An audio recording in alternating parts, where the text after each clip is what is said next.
ప్రతి ఒక్కరి జీవితంలో సమస్యలు, శ్రమలు రావడం సహజం. వాటిని భయముతో చూస్తే పెద్ద పర్వతంలా కనిపిస్తుంది. ధైర్యంగా మోస్తే చిన్న గులకరాయిలా ఉంటుంది. శ్రమలు వస్తే ఎదుర్కోలేని వారు బ్రతకటం కూడా వ్యర్థము అనుకుంటారు.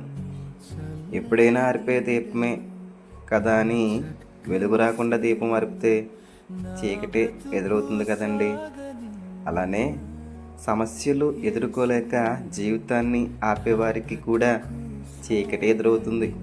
చూడండి, దావీదు గొర్రెలు కాచుకునే సమయంలో సింహం వచ్చినా ఎలుగుబంటి వచ్చినా వాటికి భయపడకుండా చిన్నవాడిని, బలము లేనివాడిని అనకుండా ఎదిరించాడు. వాటిని చంపి గొర్రెలను కాపాడాడు కదా. అలా దావీదు వంటి వాటిని ఎదిరించాడు కాబట్టే రాజ్యమంతా భయపడే గొలియాతును చిన్న గులకరాయితో కొలిచాడు. అలా నీవు కూడా ఎంత పెద్ద సమస్య అయినా ఎదిరించి చూడు, ఏదో రోజు విజయం పలకరిస్తుంది నేస్తమా.